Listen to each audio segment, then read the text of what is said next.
Good morning, everybody. Welcome to today's episode on creating impactful slideware presentations for not just sales audiences, but for most audience that you'll present to, whether it's in a boardroom, in a customer meeting, or one of the presentations that is on a large kickoff stage. We're joined by Matt Santa Cruz. I'll get into that in a moment, but we'll be discussing how you can fashion your presentation that will keep your audience engaged. Now, I have had the privilege of working with many designers over my career, and I have personally, on my own, created countless presentations for customers and executives, mainly in the technology space. Now, I've seen really good presentations and I have seen really bad presentations. And I've got to say that there are a few that I can actually remember the content, they were that good. And why is that, I wonder? Well, that's why we've invited Matt Santa Cruz here today, who is a seasoned brand professional and creative director, also the owner of MSC Creatives, who I used to partner with in many organizations. So I know that, Matt, you have created more executive presentations and on-stage presentations than most. So I'd like to dive in and see what makes a presentation impactful. So without further ado, Matt, thank you so much for joining us on this episode of Good Morning Enablement. And we're talking about the impactful presentation or slide creation. So as someone who's an expert in this field, what are some of the important things to think about when creating slideware for an important meeting or an event? And welcome, Matt. Hi, Maria. Thanks for having me. Yes, these are huge. You're not going to get away from doing presentations. It's part of your job. You're going to do them daily, weekly, monthly, and you probably have a strategy when you start building out your presentations or receive a slideware from someone else that you need to build upon or add to. So one of the first things, you got to understand your audience. Who are you going to be presenting to? Are you going to be presenting to a large group in a large user conference? You're going to be in a small room, 30 people. You're going to be in a boardroom if you're lucky enough to get to the C-suite and you're presenting to the boardroom. You're going to tailor your content and your visuals to the particular audience. Where are you presenting? On Zoom? You don't want to put people to sleep, so let's think about creating one of the first things, a powerful introduction. So introducing your slides, keeping those people engaged, letting them know the tone of your presentation. That's where you're going to get them from the first, and you're going to kind of hook the audience. And so create some sort of powerful introduction, introduce yourself. If they don't know you, something that'll grab their attention, maybe a large shocking statistic or a thought-provoking question or an intro to a powerful story that you're going to incorporate throughout your slideware. Choose the right slides. When you are working with a brand, there's a brand toolkit. Hopefully it's very well developed and you have all of the things you need within that toolkit: photos, charts, how to deal with graphics, icons, iconography, any sort of motion techniques, how to deal with the logo, where it's placed, and all that. So choosing the right slides. And if you have some sort of a sales deck of standard slides that should be incorporated into your sales presentation, definitely reference those and try and keep on brand as much as you can. If you have a particular story or a particular, something that you're trying to illustrate, you may need to go out or seek some other imagery, maybe a video to incorporate. But if you're working with a conference, make sure you get those approved by the people that need to approve it. A lot of times it's corporate branding or your large marketing team. So then we talk about graphics and animations. Some of the most impactful presentations I've ever seen had the simplest graphics. Think of Steve Jobs when he just has an image on the screen and he's telling a story and he's sort of winding you down a road that is leading you to the call to action at the end of it, what he wants you to get out of that presentation. There was a financial one that was a series of just beautiful images that had no text on it, that I was able to work on and shown at a large conference. And I still remember a lot of these images in my head. They were just gorgeous photography that really enhanced the speaker. A lot of times, slides are called speaker support because that's what they do. You're the speaker. Don't let your slides take the center stage, even though they're showing up in large, beautiful lights. If you're in a large room, you're the one who's delivering it. You're the star. So use your graphics and animations to help enhance, but not overtake your voice. That's fantastic. One of the things you literally, triggered a memory for me. So many years ago, I think it was 2005, I was in Switzerland, in Lausanne, in this innovation. It's like the Management Institute, and there was this innovation presentation by someone called Luc Picard, who was one of the first men. It's so visceral to me because I remember it because of the slides. I'm going to just share it, where he was the first man in one of the capsules to go around the world in a hot air balloon. Okay, his capsule's in the Smithsonian, and he was one of the speakers in this innovation series that I was doing at the time in Switzerland. And that's what he did. He had just a series of slides of amazing pictures from the journey out of the window and leading up to there. And it's still visceral today. He was working on a solar paneled small plane as well. And I remember the visuals. Just when you said about just seeing the images, it triggered me. So yes, I think that what you're putting on the screen can impact forever.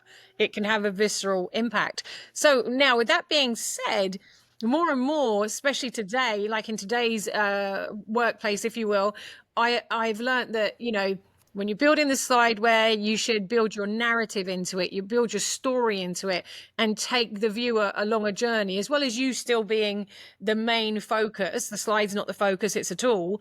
But how I didn't get it early on, but I do now. So why is it so important to use that storytelling in your slideware narrative, even knowing that you're the key subject matter because you're the speaker? But why is storytelling so important? Great question, Maria. The storytelling in our presentations goes back to prehistoric times of telling stories about a hunt in a cave, where we see the cave paintings. And if you can imagine yourself around a circle of the fire in the middle, and the hunters are telling the story about how they overtook this woolly mammoth in this epic hunt, and there was a lot of danger, but they are winding you through this story. It's so inside of us as human beings to hear the stories, hear someone telling a story. The better story you tell, the more people are going to remember it. You could put all of the stock photography, video, custom video on the screens, but they're going to remember the message better if you tell it like a story. That's just human beings, how we communicate, how we told stories, how mythology has developed over the millennium. So telling a story effectively is going to stick with the audience for a long time. So get your story developed and keep telling it. And the more you tell it, and remember that the audience needs to hear that story. If they don't need to hear that story, if that's not relevant for them, find a different story. But definitely use effective storytelling in your presentations. It's going to go a long way. And when you're telling a story, close with that strong call to action. So you're leading them through this story of heroes, of troubles. Make it almost like you're writing a fiction story, something that you're leading them through the troubles and how you overcame them, and then close with a really strong call to action. So it needs to be relevant to them, and let them know what you want them to do next with what you have just told them. And don't forget at the end of it all to thank the audience for being there. Just use some common courtesy with that, their time and attention. A lot of times when you have back-to-back presentations, that they could kind of, the brain can kind of go. But if you're telling a strong story and you're giving them a really a strong call to action, then you're going to keep it relevant and attentive to them. One thing, when you have all this developed and you have your graphics and you have a really strong story before your presentation, practice it. Practice presenting, video yourself. Get a coach, get coworkers' feedback. That's going to make it stronger. So even if power goes out and you're in a smaller room, but they can still hear you, you could tell that same presentation and it's equally as effective if there is no technology involved. So practice presenting, you're the star, video yourself, get a coach, get coworker feedback, let that sort of simmering of this wonderful presentation soup where all the flavors are getting together, get that strong, and you will be successful whether you have the speaker support or you don't. That's fantastic. Thank you so much. I know that you spoke about, I'm just going to try and conclude and draw out some of that good stuff. So I know that you were highlighting, we need to understand who we're presenting to, who is the audience, so you can tailor it very specifically to that individual. Create a very powerful introduction, whether it's the beginning of the story, the problem you're trying to solve, at the beginning, or a statistic, a very impactful statistic. You said as well, having the slide layout being, very clean, consistent, and not over clustering it, and having some fantastic, clean graphic images and animations, but keep it clean, don't overdo it. And then last but not leastly, we got into the build your story, build the narratives through the slides, and end it with what you're looking for, that call to action, like reminding them at the end why they were listening, highlight those key points and then give them that call to action to be remembered.